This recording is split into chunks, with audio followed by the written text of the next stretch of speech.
acknowledge that we are on treaty lands. We acknowledge that we are on a land and surrounded by water originally inhabited by Indigenous peoples who have traveled this area since time immemorial. As territory is within the lands honored by the Wampum Treaties, agreements between the Anishinaabe, the Haudenosaunee, Lenni, Lenape, and allied nations to peacefully share and care for the resources around the Great Lakes. Specifically, we would like to acknowledge the presence of the Three Fires Confederacy, Ojibwe, Odawa, Potawatomi, and Huron-Wendat peoples. We are dedicated to honoring Indigenous history and culture while remaining committed to moving forward respectfully with all First Nations, Inuit, and Métis. We wish to express gratitude to Mother Earth and for the resources we are using and honor all the First Nation, Métis, and Inuit people who have been living on the land since time immemorial.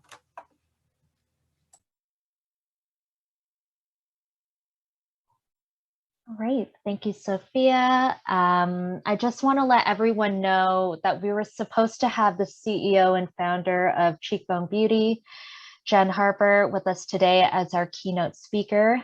Unfortunately, she is no longer able to join us today, although we hope to have her back in the future. Still, we have a great panel discussion ahead of us. And without further ado, I'd like to give a warm welcome to Daniel Pye of the Rise to Thrive Foundation and Katie Williams of Miller Box Co. Welcome, both of you. Awesome. So Daniel, why don't you kick us off and introduce yourself and tell us a little bit about the Rise to Thrive Foundation. Sure. Yeah. Thank you very much, Kristen. I appreciate the First Work team for welcoming me here, and I'm happy to be in everyone's presence today. Thanks everyone for joining. So I'm Daniel Pye. I'm a third-year student at the University of Toronto. I'm 22 years old, from Montreal. I came to Toronto mostly for school, but also for some opportunities in the city. I started off pretty much my adult life doing a lot of research on my own in cryptocurrencies. I don't know if you all know Bitcoin, Ethereum, and all of that stuff going on these days, but that's a lot of the disruptive stuff that I'm interested in and in that tech industry. So that's kind of, I started researching that when I was 15 years old and really got into the space in Toronto, connected with that. I ended up getting a job as a project manager from that at a blockchain company. And from there, it pretty much brought me to last year where going into the pandemic, it opened up a lot of free time for myself, and I acknowledged that there were a lot of people going through similar things where there was a difficulty in needing to build a new routine around the environments that were very much restricted at the time and continue to be, and I know that a lot of people were dealing with that in their own ways. And at the time, I wanted to create something that helps to motivate people in those difficult moments of change to help them build a routine for themselves in their daily lives that would be beneficial and meaningful to themselves. I always wanted that morning routine that you'd be able to wake up, read a bit of a book, go walk your dogs, or do something fun like that isn't taken up by a full-time job or time at school or something like that. So that's pretty much what got me to start Rise to Thrive. And Rise to Thrive is a nonprofit at this current time created by students. We're a team of 35 volunteers at the moment, all people interested in research or mental health or habit formation in general, all those different areas. And what we do is we created a website that allows for you to be guided through the process of forming a habit.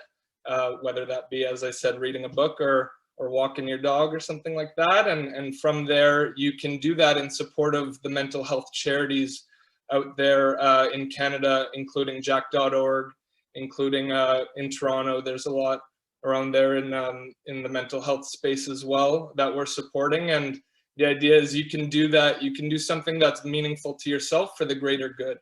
And we've created this platform all with the help of people who want to put in that bit of effort to help with the world. So I'm glad to answer all the questions I can around all of that, and I'm excited to hear what everyone's ideas and thoughts are and questions. So we'll talk soon. Awesome. Thank you, Daniel. Can't wait to hear more. Katie, tell us a little bit about yourself and about Miller Box Co. Hi, everyone. Thanks, Kristen, for that intro. I'm super happy to be here and talk about Miller Box Co. It truly is my passion. I'm a 31-year-old, which is crazy to say, but I'm from Hamilton, Ontario. That's where my business is based. I also went to the University of Toronto. I graduated there with a Bachelor of Arts. And then from there, I went to George Brown College and got my special event management diploma. And now I work full-time in events. I'm an events services manager with a hospitality group in Hamilton. So with no business background, I just felt the need to start my own business. And with that, Miller Box Co. was sort of born out of this idea and passion for supporting local and also just inspiring connection through the act of giving thoughtful gifts. I have a background, well, my family is really my ultimate inspiration for starting this business. My mother is American, my father is Canadian. They met when they were only 12 years old and they became pen pals. So sending gift boxes across the border and back was something that was always part of our family. Half of my family is still there, so we continued this tradition of sending gift boxes. And now I can send ones that look super professional. So Miller Box Co. was born out of that idea. And we curate local products from across Canada, small businesses only, well, usually. And we do a lot of corporate gifting for different clients. We worked with TD, a lot of accounting firms, a ton of real estate agents, and now we're just trying to disrupt that gifting market. And the idea of just being so stressed out over finding that perfect gift. We allow you to come onto our website, build your own gift box, or shop our curated collection, and we take it from there. We do everything. We do a handwritten note for you, and then it's received by your recipient at their doorstep. So it allows you to be part of the gifting process, but also takes the stress away from you. Awesome. Love the ideas. I'd like to pivot. First of all, thank you so much for joining us, both of you. I want to pivot into our panel discussion. Let's start from the beginning. This question is directed towards both of you. If you're passionate about something, you know you want to turn it into something bigger, something beyond like a passion project. You want to start your side hustle opportunity. Where can one officially start and get off the ground? Katie, I'll start with you, and then we'll have Daniel answer right after. Cool. I think that this is a great start. Definitely looking at all of the resources that you can that are, free, and your attendance is welcome. I started with a Rock My Business Plan session, which was also sponsored by RBC. And that was in dual with Futurepreneur Canada. So Futurepreneur is a great start if you're looking for a loan as well. They can provide that to you with all of the, you submit a business plan to them and you work with one of their, not necessarily a counselor, but you work with one of their providers, and they help you walk through the whole process of understanding how to receive a loan, how to pay it back, and really working towards starting your business. So just looking at all of the free resources that you can online and in your area is such a great start. And then reaching out to people that you know have that experience starting a business, either without a business background or with. It is a learning experience through it all. So that's what I would suggest. I'd say it's a great question because it gets the conversation started. I'd say that for me personally, one of the big things was at the time it was that big issue that I wanted to try and address for myself, but also for those around me.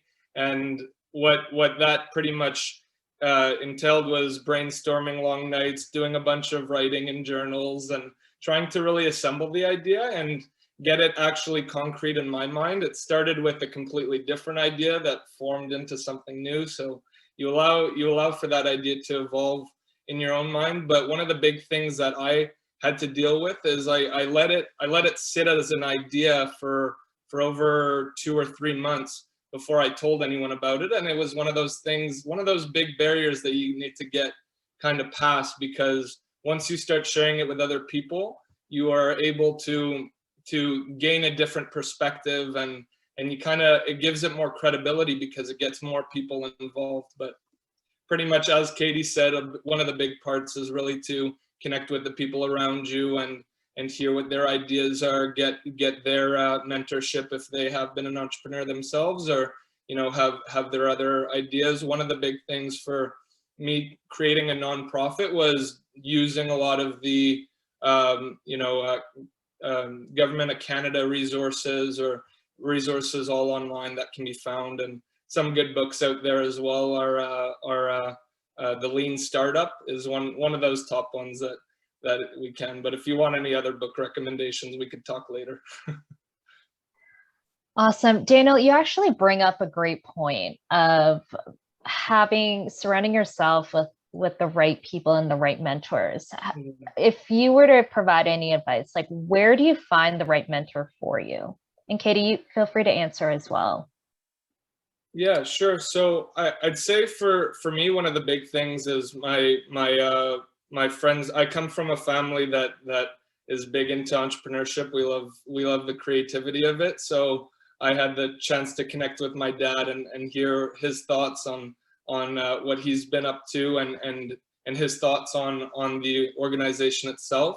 But apart from that, I got to connect also with my past employers, my boss, and him being a part of a startup as well, a tech-based startup. He was able to give me a lot of insights as to where to find certain developers or how to approach different problems. But included in that is really building a network and getting them to suggest different people that may be more better off for this. And as you kind of dig into that, you're able to at one point find someone or the other that can help you out that much more, Yeah, I would definitely play off that as well. Finding a mentor for me was really big. My parents are both so supportive, and I definitely look up to the both of them. But finding someone where there was no emotions involved was really nice to have. So again, I mentioned Futurepreneur, but they are really great. And with that program, you do have the option to work with a mentor. So mine just lives down the street from me. I lucked out, and she's been amazing with helping with like getting my business started. She's been my go-to for asking any questions. I ordered the most amount of mustard like 2 months before I launched my business, and it didn't sell for quite a few months. So it was sitting on the shelf and I was concerned. And so those are questions that I would go to her and ask, like, do you have any suggestions for this?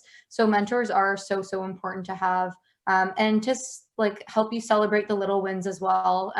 Even like a big corporate order or your first review, like little things like that. They're so important to celebrate, and to have someone to go to that is equally invested in your business as you emotionally is amazing. And yeah, mentors are so important. They just are such a great tool, and they're so valuable for sure. Awesome. I want to direct this question to both of you again. You're both operating your businesses currently as a side hustle while juggling your full-time commitments. Daniel, you're in school. Katie, you have your full-time job. How do you both stay committed, and how do you both manage your time? Sure. Katie, would you like to go first? Sure.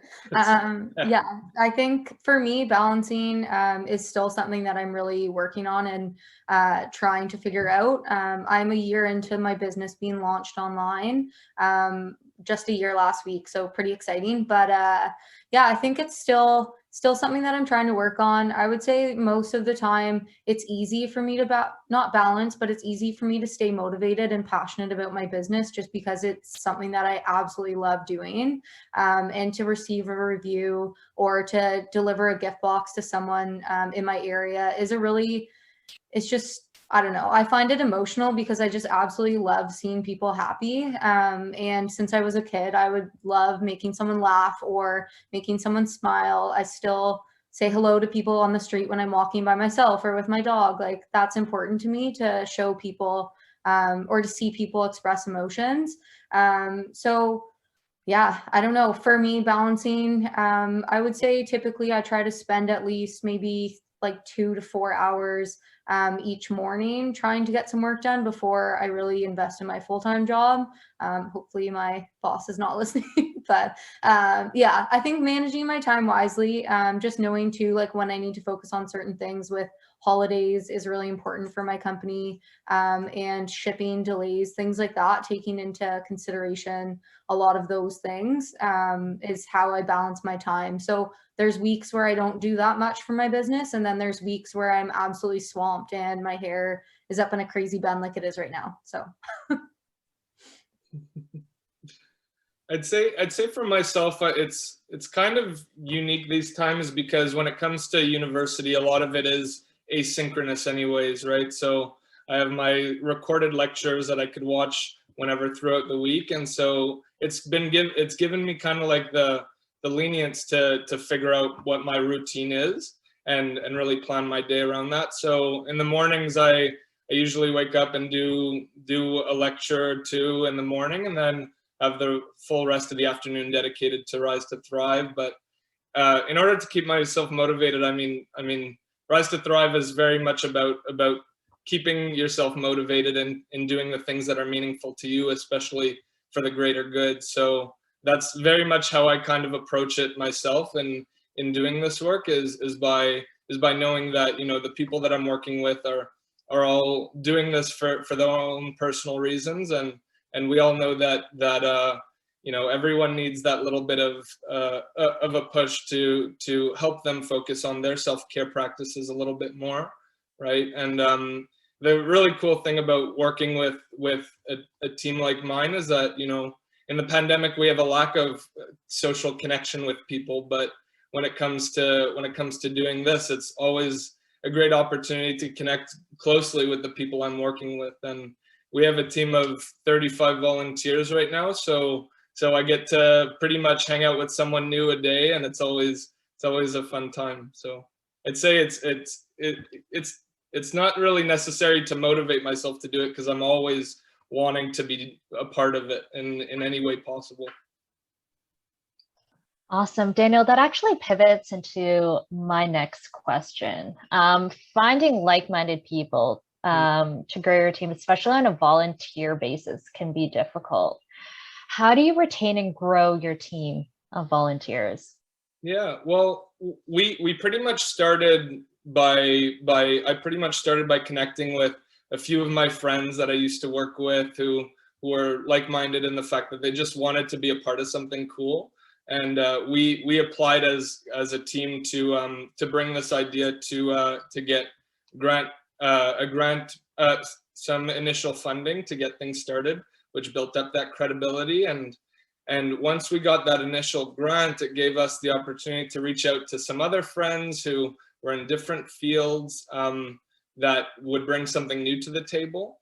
And as that kind of grew, they wanted to bring their friends in and stuff like that. So when it comes to, I guess, a social enterprise like this, it was something that, you know, especially last summer where everyone had a lot of plans canceled, they all had this cool opportunity to be a part of this, and they wanted to join in. And when it comes to this, there was pretty much a place for everyone at that stage, where if you're interested in gaining experience in legal, let's say, I had my roommate who's always been interested in that, so he helped us incorporate the nonprofit. But if my friend from the psychology department, you know, wanted to help out with some research and kind of building that product based on research-based content, he was able to get a few of his classmates and friends on board to help build that stuff. So it's been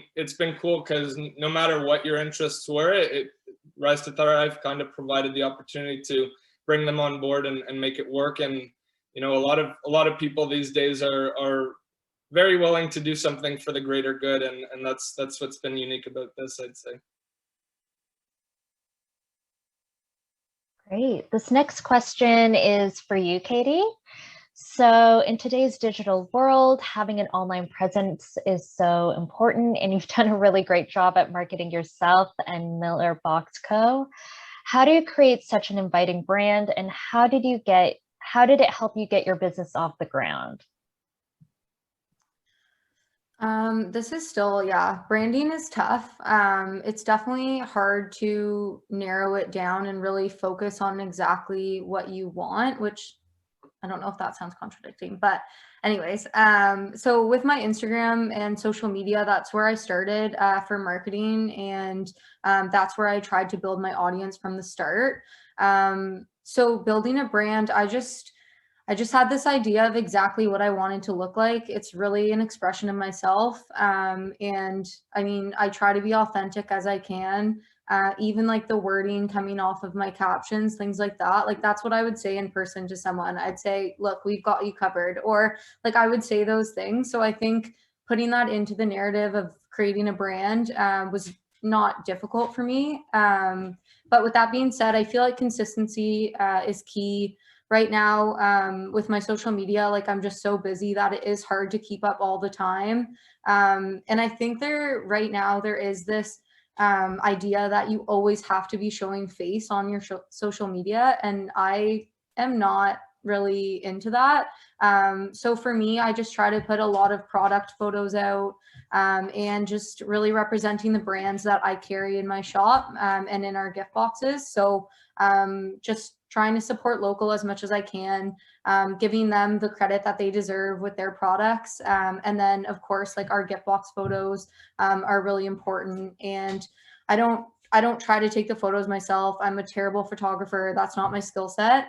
So from the very beginning, I've been working with someone who she's amazing and takes really great photos. So it's also supporting local in that sense. So for me, that was how I built the brand. I just really looked at what I'm strong at, and my strongest suit is just being my authentic self, I find.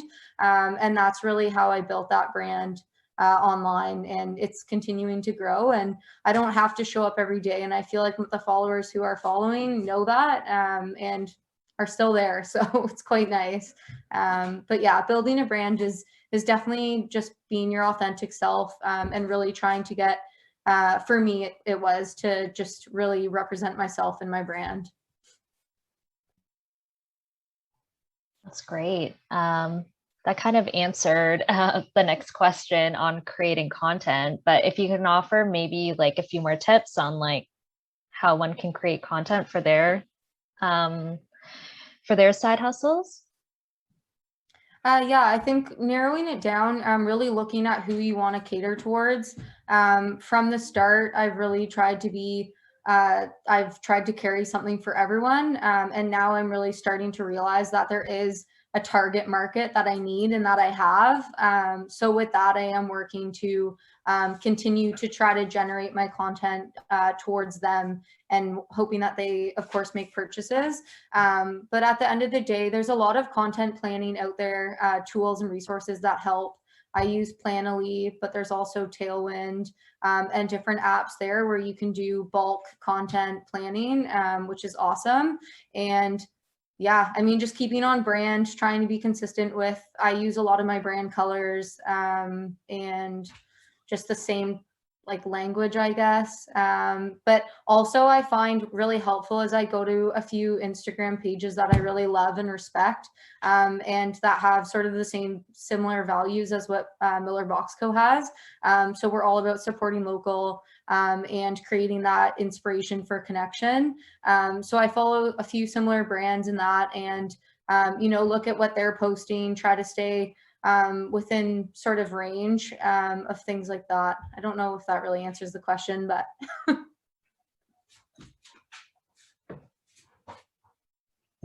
No, it's all good. That definitely helps. Daniel, I think a lot of our youth can relate to you a little bit more, as some of them are currently in school or, in a training program with our ESP. if you can kind of answer again, like how do you juggle both programs, and then also how do you also find that opportunity to manage such a large team? Yeah, of course. I'd say one of the big things is that when it comes to a side hustle like this, it's also a learning opportunity, right? And I see that very much as an equivalent to that university experience, because they both offer very unique ways of learning, right? And so I prioritize quite a bit my work at Rise to Thrive, just because it allows for me to grow as an entrepreneur, or working with a team, or in that position you're also doing a lot of the design work with the team, or engineering work with the developers and stuff like that. So it's always a learning experience for me, and when it comes to balancing that with university itself, it's for me it's important to understand that I value both, and that timing that I spend on each during the day is important to me. But at the same time, like it's in the industry that I'm in, it's important to also spend time taking care of your own well-being, and having time dedicated to yourself. So I'm there's some weeks, especially the past 2 weeks, when exams have been going on, that are more focused on one side than the other, of course, but it's that type of balance that you need to work hard on organizing in advance and making it work, because you value those two aspects so much. Does that work? Totally does. Totally does. So I want to open this next question up to both of you again before we pivot into our open Q&A with the audience. But we've asked this to yesterday's entrepreneurs. We're now in April 2021. We continue to navigate this new normal with so much more uncertainty this time around. How are you both planning on moving forward for the rest of this year and for, 2022? I'll get things started. Well, it's been a big month for us, because we just launched our website that we've been working on for the past year, and it's been excited to get things going. We see a lot of people joining on the platform and creating personal challenges for themselves around the habits that they want to get used to or live by. And so going forward, one of the big things is really going to be maximizing that, getting the reach out, and building the team itself. We're currently aiming to get a team of volunteers up to around 50 throughout the summer, and a lot of people are interested in participating over the summer. If you're at all interested, let me know, because I'd love to work with like-minded people and interested people like you.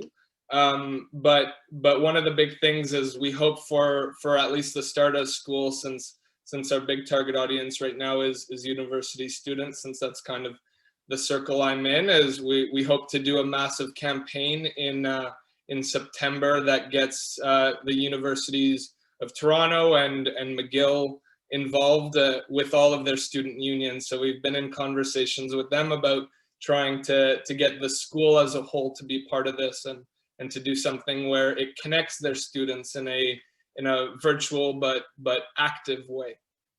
So that's kind of the short-term plan for the rest of the year. For Miller Box Co., we are planning some big things coming up this year. So we're going to start doing some targeted launches of our gift box collections. We have our Mother's Day and Father's Day coming up very soon. So that will be a very expected, crazy time. And then once we get past that, the summertime is usually a little bit slower for us. So we're going to focus on doing some cocktail kits, and some really cool bridal shower, baby shower, business shower, which I'm very excited to launch. I'll keep that a secret for now. And then moving into the fall, we're looking to either potentially open up a retail location, or move to a bigger warehouse, warehome. And that's really exciting for us, just to start scaling and expanding the business, and potentially just, you know, including more local small businesses in our shop, which is really exciting. Awesome. I'm curious to see how this turns out, how things go for you guys for the rest of the year. I now want to open it up and allow opportunities for our attendees to ask questions. If you guys have any questions, feel free to pop them into the chat or use the thumbs up icon and we can definitely unmute you.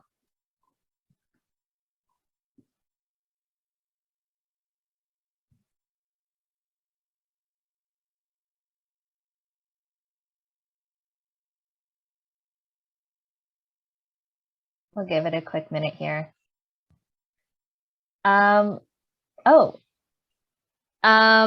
Daniel, got what books and podcasts, I guess, like, would you recommend? I would say, well, you know, one of the big books that got us started in what we've been doing is Atomic Habits by James Clear. Fantastic book. Katie acknowledges that. Yeah, and I pretty much started reading that as soon as this idea came out last year, and our platform is very much inspired by the habit loop that they talk about, and the different advantages and stuff to it. And so what that book is pretty much a guide to when trying to improve your habits or think about the bad habits, how you can kind of target the different parts of a habit and try and improve upon those things. So that's personally one of my favorite books these days. But yeah, I could share a list of a couple others, but that's my top one. Awesome. We got one question. Can we know what the average day looks like for your operations? When do you start? When do you finish? Is it a balance game? I think this is for both of you. I can start this question if you want.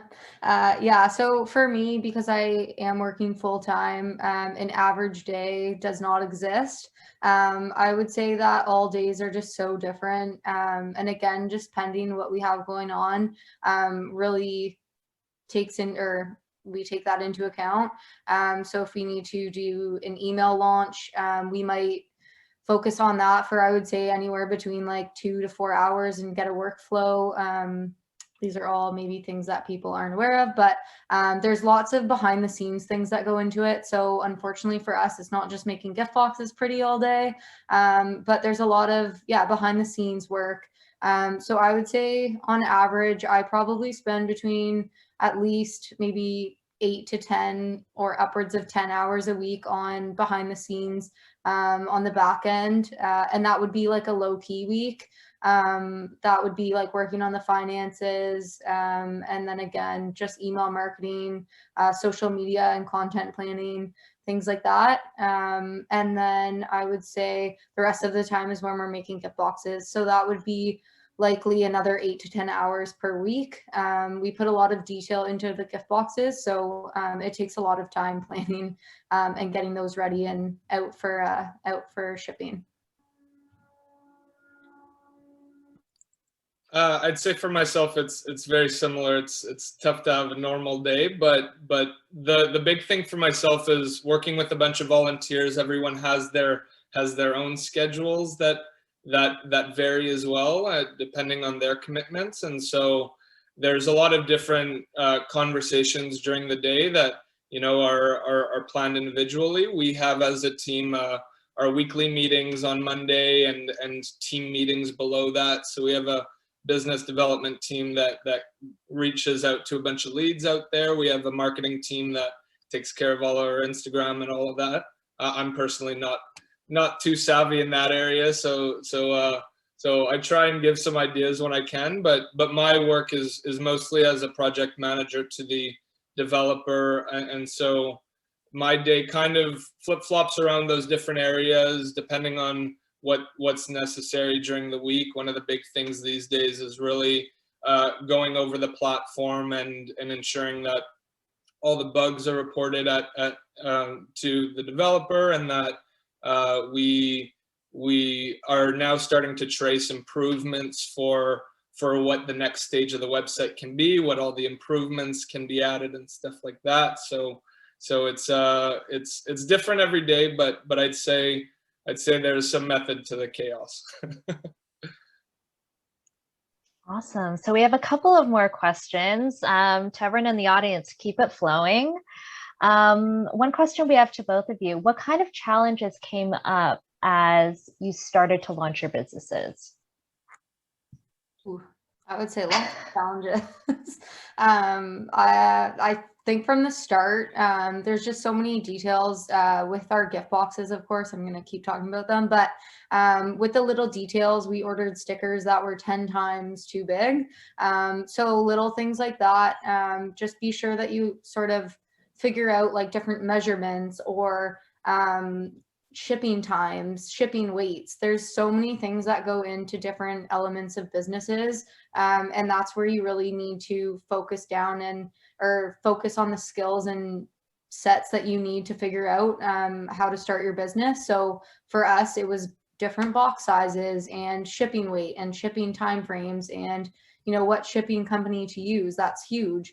And Canada Post has been slightly unreliable the last year or so. So for us, trying to navigate that and figure out where we stood as a small business, we don't have the capacity for them to come and pick up our gift boxes. So running to Canada Post and dropping off 80 gift boxes in a day is a task.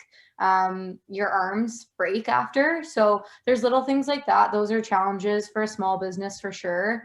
And, we still deal with them on a daily basis. But I think just shipping times was crazy busy for us at the start of the pandemic was when we launched back last April. So yeah, shipping was a huge challenge for us, but I think we're good now. So hopefully.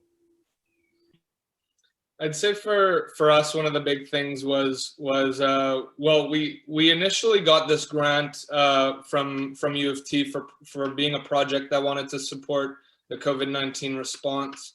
That gave us funding of $3,000 to get going, and based on that, we didn't spend a penny of it until pretty much a month ago when development costs came in. But one of the biggest challenges for us was really to find a development team that wanted to do this with us and for the greater good and for them to gain experience and stuff like that. So September last year, we had a few volunteers on board that were all super ready to get going with developing the website and being a part of this with us. We had a couple great conversations with them, but unfortunately they got into school and things started to conflict there. So finally we decided to connect with some developers and at cost, and they miraculously gave us a wonderful budget for that, which was in our price range, and we've been working with them for the past 4 months to make that happen. So with all that said, there's been a lot of delays in the journey, but it's defining the journey itself. And now that the platform's launched, we are bringing in revenues that aren't dependent on the initial grant, which allows us to move on to this next stage. We're going into a big restructuring right now where we're trying to prioritize the budget in different ways and stuff like that. But that's been the big challenge in the past, is really figuring out the timing of it all and getting to launch. Awesome. This next question is for Katie. Katie, are there any resources you use to help you identify your customer base or help you find new customers? I think right now we're just looking at our Shopify analytics. So our website is through Shopify, and those analytics give us a really good description of who we're looking at and who we're really focusing our energy on. For us, a lot of our customers come through social media, and with that, a lot of them are female. And then our corporate clients, what we do is we typically reach out to Hamilton real estate agents or some different options in the corporate world. And we really work to find our own customers in the corporate sense. But yeah, I think just looking at our analytics online, it tells you where your customers are coming from. Sometimes it gives you their age range, and yeah, like just trying to get people on our email list is huge. Those people are showing interest in your business and they want to hear more about it. So you can tell once you begin emailing them in a chain or a workflow is when you really understand how much interest you get from them. So at this point, we're not really using any resources offline other than our website, and we're starting to target our target audience through Facebook ads and Google ads. Awesome, thanks. Next question is for both of you. What kinds of skills do you use in your full-time positions that you consider transferable when it comes to your business/organization? Daniel, why don't you kick us off? Sure. I'd say the most transferable skills for me was when I worked as a project manager at the organization that I worked for before. As a project manager, it was a lot of the interdisciplinary team dynamic where you're working with the engineers and the designers to kind of all come together to build a product, and you have to take care of ensuring that you're doing that on time, on budget, and all of that stuff. So a lot of that experience was very transferable in that way, because it's really about working with the team that comes into it with a bunch of different perspectives, and you need to kind of allow for that orchestra to sing a little bit. But I'd say when it comes to university, it's the dedication of it is strong. I'm personally studying economics, history, and psychology right now. So economics, history, not much relevant to this, but for my psychology experience, it's really applicable right now. I just did an exam yesterday on organizational behavior, and that type of stuff is very applicable to figuring out how to build an organizational culture, how to structure your organization in order to ensure that it's functioning properly and maximizing its benefits. So yeah, that was a good question. Thanks.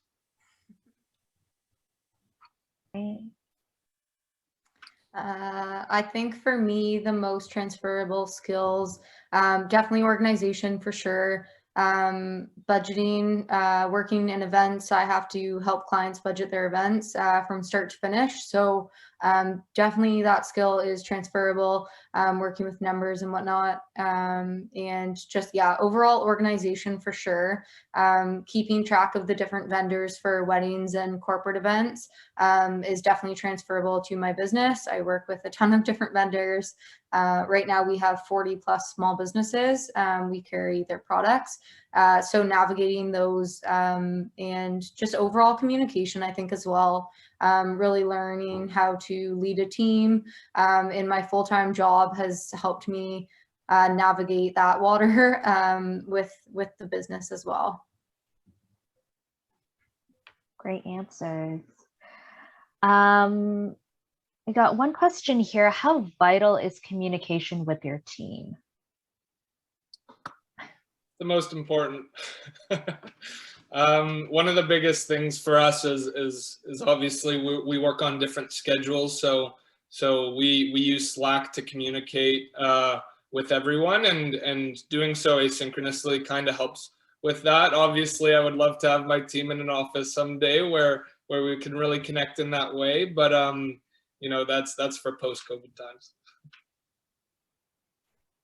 I can't really touch on this too much. My team is myself and 2 other part-timers right now, but communication is still very vital, knowing exactly what people are working on. And then at my full-time role, I can definitely touch on this, working with a lot of staff members to execute events, and a lot of them are on setup and not on teardown, or are on setup and working the event and then not on teardown. So just working with a bunch of different teams there, I think is Communication is number one, knowing exactly, again, what people are working on, making sure that everyone's comfortable and feels comfortable in exactly what they're doing or executing, I think is really important and valuable.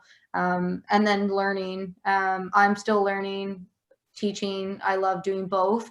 And I think that's really important, is just to never stop learning and always be open to, feedback and, education from some people above you, or even your even people who also are small business owners in your exact industry as well. Awesome. So we'll ask like 1 to 2 more questions. This person wrote, "Wow, I greatly appreciate the time you both took today to be here. Your stories and visions are inspiring. What are 5 key traits / assets you would say are essential to finding your mentor?"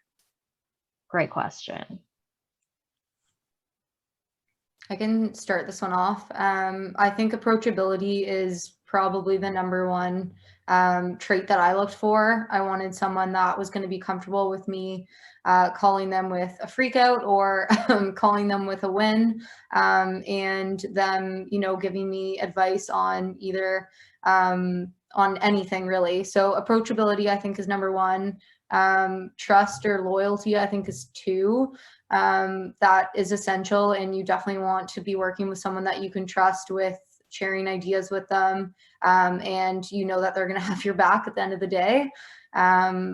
3, I think, would be, I maybe haven't gotten that far yet, but top 2, I think, are approachability and trust or loyalty. So maybe I'll leave it to Daniel and I'll think of some others.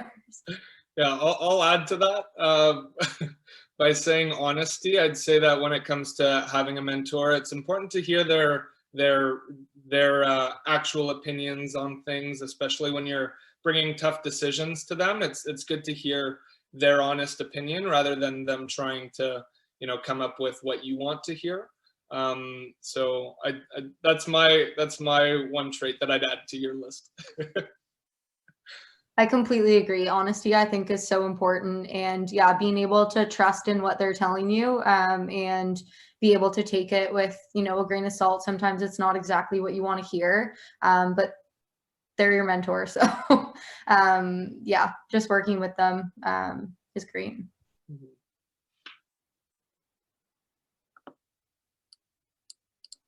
All right. So the last question we have, and don't worry, guys, we've saved all of your questions. So in the open networking, you will get your questions answered. Let me see here. How do you guys find the best way to come up with new ideas, and how do you go about implementing them? I'd say, when the idea first came up, it was really about noting it down, and sometimes I even took my phone out and started speaking to myself, because just having those rambling sessions with you are all you need to really get your brain going, right? But these days, when it comes to, I guess, decisions or creative ideas with the platform or marketing concepts, one of the big things for me is really to kind of start with the priorities that need to be done from that section. So what do we expect from the platform? What are the roles that let's say the Instagram page is playing, and coming up with concepts or ideas where you're linking those priorities with the target audiences that you may have. So kind of creating the fact that, let's say, donors are a big part of our target audience. So we want to create some pieces that relate to those areas. So it's different from now and then, but these days it's very much creating a list and doing a bunch of bullet points under it, and just trying to hash them out with the team after that. Yeah, I think for us, very similar. Definitely brainstorming, a whole lot of brainstorming.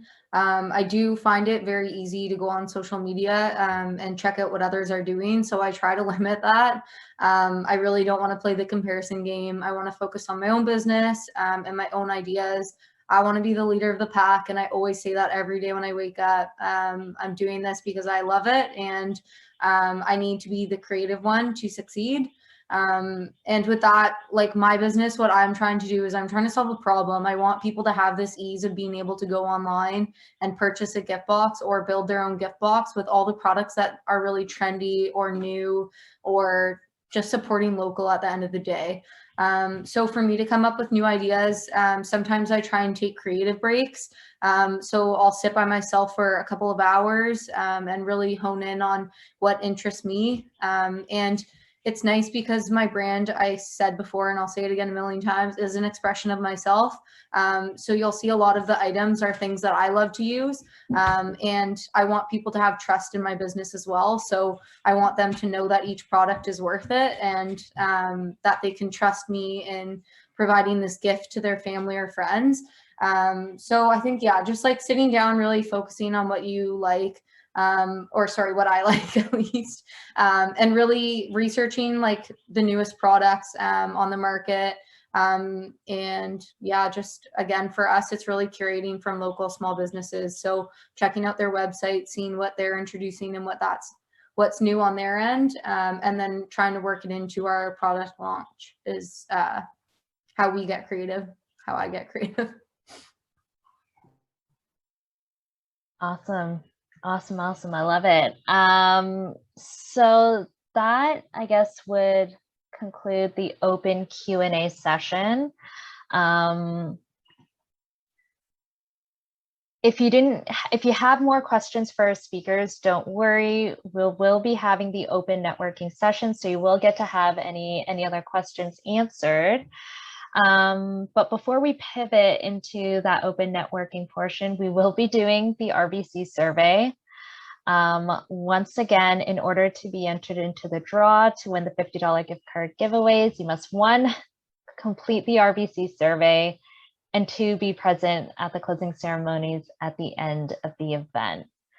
So we will be sharing the survey, a direct link to the survey in the chat.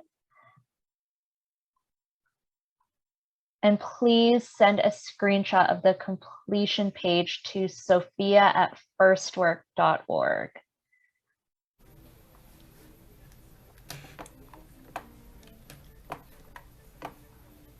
Welcome back. I hope you all enjoyed your one-on-one time or close to one-on-one time with everyone. Welcome back all. And wow, words are escaping me today. My apologies. From what I've heard from my colleagues, there was some great discussion in the breakout rooms. I am jealous that I was not in any of them. But wow, what a huge thanks to our speakers for spending the time, and hopefully you were all able to ask questions that you wanted to ask.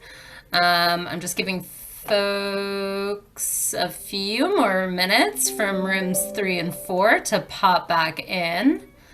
But they're gonna be kicked out in a second. Wonderful. Thanks again, everyone. Oops, I'll turn off my music now. Unless you guys like cello versions of Billie Eilish. For working, recommend. Kristen, I pass it back to you. All good, all good. I hope everyone had a chance to, connect with our speakers and our exhibitors here today.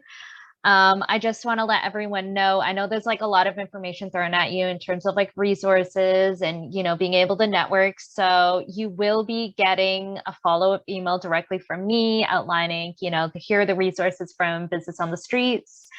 Here's the contact information for Chris if you're interested in Project Integrate. And then also we'll be sharing, we encourage you to follow Miller Box Co. and the Rise to Thrive Foundation on social media. Really stay posted, as I know they're working on some really exciting projects. Can't wait to hear more.